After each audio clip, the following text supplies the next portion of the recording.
C'est pas grave. Bonjour à tous, c'est Délicia Souka, conseillère municipale à la ville d'Épinay-sous-Sénart, chargée de la lecture publique.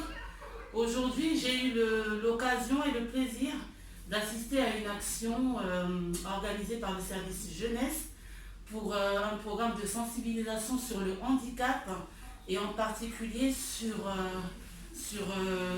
des personnes malentendantes, sourdes ou malentendantes. Donc on a eu le plaisir de recevoir Nérimène et Suzanne, voilà, qui ont des parents malentendants et qui sont venus partager avec les jeunes présents aujourd'hui leur expérience et répondre à des questions à la suite du visionnage du film La famille Bélier. Voilà. Donc bonjour Nérimène, bonjour Suzanne. Bonjour. Merci pour votre présence. Merci à vous. Alors est-ce que vous pouvez vous présenter brièvement voilà. Bien sûr. Alors je m'appelle Nérimène, j'ai 22 ans et donc je suis étudiante. Et moi je m'appelle Suzanne, j'ai 13 ans et je suis collégienne. Alors j'aimerais savoir pourquoi est-ce que vous avez souhaité participer au programme d'aujourd'hui. Alors en fait, je trouve personnellement que c'est vraiment une bonne chose de sensibiliser les plus jeunes du coup à ce handicap parce que ayant des parents du coup sourds, je suis confrontée quotidiennement à leurs difficultés, les difficultés qu'ils rencontrent notamment avec les personnes entendantes et je vous avoue que ça me touche beaucoup. Donc si on peut sensibiliser les jeunes à ça, avec plaisir. Et toi Suzanne, pourquoi est-ce que tu as souhaité être là pour ce programme? Moi c'est pour les mêmes raisons. Pour les mêmes raisons que ta sœur, d'accord. Et pourquoi c'est important pour vous justement que la jeunesse soit sensibilisée? Parce qu'il y a différents publics, il y a plusieurs publics. Aujourd'hui c'était la jeunesse. Pourquoi est-ce que c'est important que la jeunesse soit sensibilisée sur ce sujet-là du handicap et plus précisément pour aujourd'hui les malentendants et les sourds? Tout simplement parce que la jeunesse est l'avenir. Les jeunes vont rentrer chez eux, vont raconter leur journée à leurs parents, par exemple, vont pouvoir en parler avec leurs amis, avec leurs proches et sensibiliser le plus de monde. C'est vraiment important de commencer vraiment dès leur plus jeune âge, même chez les enfants en maternelle, vraiment leur expliquer que c'est normal, que ce n'est pas être sourd, ce n'est pas être bizarre, ce n'est pas... J'ai malheureusement entendu beaucoup trop d'histoires qui m'ont fait mal au cœur. Il faut vraiment sensibiliser les gens et surtout les enfants par rapport à ce handicap qui ne gâche pas la vie, qui ne pose pas de gros problèmes forcément à l'intégration en société. Et il faut vraiment en parler et informer les gens en fait, tout simplement. Je repose la même question à Suzanne. Pourquoi est-ce que c'est important pour toi que la jeunesse elle entende parler de ce sujet? C'est pareil, ça permet à ce qu'il y ait le maximum de gens qui soient sensibilisés par rapport à ça et que les gens comprennent mieux après. Comprennent c'est quoi comprennent le handicap. Voilà, comprennent le handicap, comme elle a dit, que c'est pas être bizarre, que c'est pas être fou et que c'est normal quoi. Ok. Et du coup, ça fait combien de temps parce que bon, on le voit bien sûr, Nérimène et Suzanne, elles sont pas malentendantes, elles sont pas sourdes, mais comment est-ce que vous en êtes venus à apprendre la langue des signes? Donc ça fait combien de temps que vous connaissez la langue des signes? Qu'est-ce qui vous a amené à apprendre la langue des signes? Alors je dirais que ça s'est fait du coup naturellement. C'est comme si vous appreniez l'espagnol si vos parents sont d'origine, ou le wolof, l'arabe, vraiment c'est naturel en fait. Nos parents le parlaient, donc on l'a appris tout naturellement. Je ne pourrais même pas vous donner d'âge à laquelle j'ai appris. D'accord, parce qu'on le rappelle, c'est vos deux parents qui sont sourds et malentendants. Tout à fait. Donc en fait, vous êtes nés, vous avez appris au berceau en fait. C'est ça, tout à fait. Et comme vous pouvez le voir, il n'y a pas eu de souci d'apprentissage après de la langue française. On n'a vraiment eu aucun souci par rapport à ça. Au contraire, ça nous a... moi personnellement, ça m'a permis de gagner en maturité très jeune. Parce que bien sûr, il y avait des contraintes aussi liées au fait que mes parents n'entendent pas. Très jeune, j'ai dû appeler le médecin, prendre les rendez-vous, les accompagner au rendez-vous administratif et autres. Donc on est très vite responsabilisés. Et j'ai grandi comme ça, on a tous grandi comme ça et ça nous a jamais posé aucun problème. Donc oui, par rapport à la langue, on a vraiment appris comme ça, naturellement. Suzanne, pour toi, qu'est-ce qui était plus facile? Tu as appris plus facilement le langage parlé ou plus facilement la langue des signes? Qu'est-ce qui était plus facile? Les deux, c'est pareil. Parce que j'étais habituée à être entourée de mes parents qui parlaient, du coup, ça s'est fait naturellement. Et en plus de ça, il y avait l'école, donc la maternelle, etc. On est entouré pareil de personnes entendantes, du coup, qui parlent normalement, on va dire. Parce que c'est vrai qu'on entend, il y a des enfants qui acquièrent le langage plus tard que d'autres, par exemple. Mais à ton niveau, les deux, que ce soit le langage parlé ou le langage des signes, tu as acquis ça en même temps. Il n'y avait pas de difficulté, plus de difficultés pour l'une que pour l'autre. Au contraire, elle a toujours été première de sa classe, devait sauter des classes, etc. Donc vraiment, pour vous dire, il n'y a vraiment eu aucun souci par rapport à ça. Et ça a été plus une force qu'une faiblesse au final d'avoir des parents sourds et on en est très fiers aujourd'hui. Et... Voilà.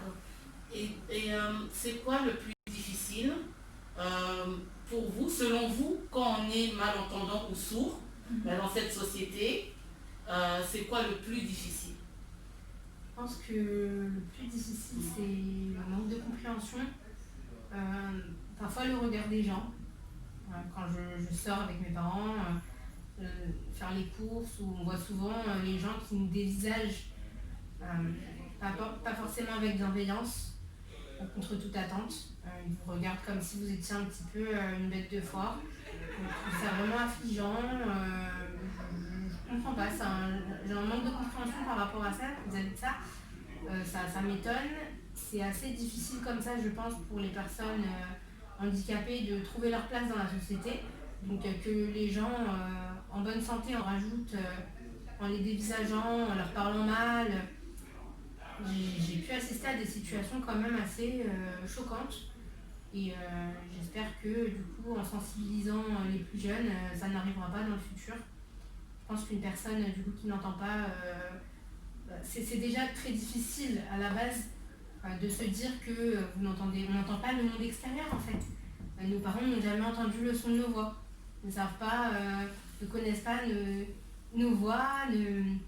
Quand on regarde la télé, ils n'entendent pas en fait, ils sont dans une bulle. Et nous, quand on y pense, c'est assez difficile, mais on n'imagine pas ce qu'eux vivent. Après, ils sont très contents, ils ont la joie de vivre et c'est ce qui nous motive quand on est démotivé, on va dire. Voir que eux, non, ils sont là, tout va bien, il n'y a aucun souci. On se dit, bon, bah, ça va. Sabrina. Suzanne, je ne sais pas pourquoi je vais t'appeler Sabrina. Suzanne, je te repose la même question. Selon toi, c'est quoi le plus difficile quand on est une personne malentendante ou sourde dans la société actuelle? Être mis à l'écart, ou alors le manque de compréhension de la part des gens, qu'ils n'essayent pas de comprendre, c'est ça. Qu'ils commencent à se mettre dans tous leurs états au lieu de prendre du temps. Vous préfériez même qu'ils posent au moins des questions plutôt que de voir des réactions. Oui, ça coûte rien de demander, d'essayer de mimer, d'appeler comme ça dans la rue. Si vous voyez qu'une personne, vous lui dites décale-toi, elle répond pas, n'hésite pas, franchement, n'hésitez pas à poser une main bienveillante sur leur épaule. Franchement, ça coûte rien d'essayer d'articuler, d'essayer de mimer.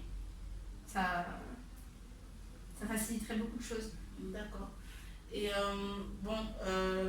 une autre question qui rejoint un peu celle que je viens de vous poser. Qu'est-ce qui est le plus compliqué quand, comme vous, on n'est pas porteur du handicap, mais on a des parents qui sont porteurs de ce handicap? Qu'est-ce qui est le plus compliqué quand on est dans cette situation? Franchement, je n'ai pas d'idée en particulier de ce compliqué. Normalement, il n'y a pas de... Après, comme je vous ai dit, dès que vous êtes petit, vous êtes directement tes parents ils n'entendent pas, qu'est-ce qui se passe? Bon, les enfants peuvent être durs entre eux. Après, nous, ça va, on est de fort caractère dans la famille, donc on a toujours su répondre bien clairement, gentiment, expliquer aux enfants pourquoi nos parents étaient comme ça, etc. Et ça n'a jamais posé vraiment. Donc en fait, à votre niveau personnel, il n'y a rien de vraiment compliqué. C'est vraiment plus au point de vue extérieur, c'est ça. Les autres qui posent problème en fait. Tout à fait. La difficulté, elle vient plus des personnes extérieures à votre cocon familial. C'est ça, tout à fait.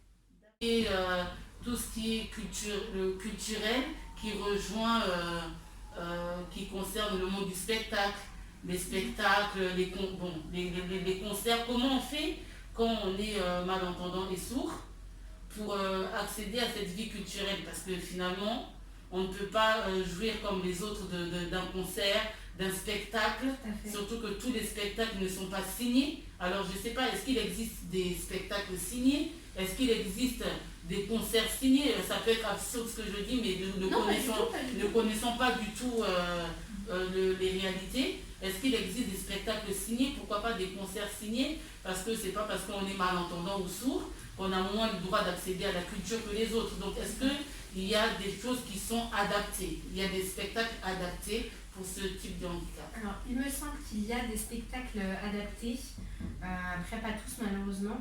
Pour ce qui est de tout ce qui est activité musicale, concerts, etc., malheureusement il n'existe à ma connaissance pas de moyens de comprendre davantage. Pour ce qui est du cinéma, vous avez une séance par semaine, il me semble, le mardi soir, qui est sous-titré. Malheureusement, c'est un film au hasard. Vous allez avoir un film choisi par le cinéma qui ne vous plaît pas forcément. Oui. Voilà, c'est ça. Du coup, qui sera pas forcément, que vous n'avez pas forcément envie de voir. Et vous aurez du coup pas trop le choix. Vous voulez aller au cinéma, ce sera ce film, ce sera ce jour-là, à cette heure-là. C'est soit ça, soit rien. Soit ça, soit rien. Donc malheureusement, il n'y a pas assez de communication là-dessus et d'action mise en place par rapport à ça. Tout à fait. D'accord. Pour finir, quel est le message que vous souhaitez faire passer à tous ceux qui vont suivre ces images, à ceux qui vont regarder ces images, qui vont entendre parler de cette action d'aujourd'hui? Si vous aviez un message, un mot, une parole particulière. En période de Covid, vraiment, n'hésitez pas si vous êtes amené à croiser une personne sourde, à vraiment baisser votre masque et à articuler, à essayer d'articuler. N'hésitez pas à mimer, même si vous pensez, vous estimez que vous faites n'importe quoi, ce n'est pas n'importe quoi. Et vraiment, ça les touche. Donc, n'hésitez pas et prenez votre temps, ne vous énervez pas. Vraiment, c'est des personnes... D'accord, alors Suzanne, le mot de la fin, comme j'ai posé à ta sœur tout à l'heure, si tu as un message à faire passer à ceux qui vont suivre cette petite vidéo. Moi, c'est pareil. Qu'est-ce que tu as dit? C'est prendre le temps, essayer de comprendre. Et voilà, même un petit truc, comme elle l'a dit, juste des mimes ou le fait juste d'articuler ou d'enlever le masque, ça vraiment, ça peut vraiment aider. Donc, juste ça. En tout cas, merci beaucoup de nous avoir donné ce temps de nous avoir livré un peu de vous-même, parce que bon, c'est pas forcément évident de parler de soi, de parler de ses parents, sa famille, on touche un peu à l'intimité. Donc en tout cas, merci de nous avoir donné ce temps, d'avoir répondu à mes questions. On espère et on croit que le message va passer, parce que voilà, c'est vrai qu'on est en 2020, on se vante d'être dans une société qui a évolué, qui évolue, mais on se rend compte que finalement, au moins face au handicap, il y a encore beaucoup de progrès à faire. Et on espère que par ces petites actions, on va sensibiliser et que le regard des gens va commencer vraiment à changer davantage. Donc voilà, merci beaucoup à vous. Bonne continuation.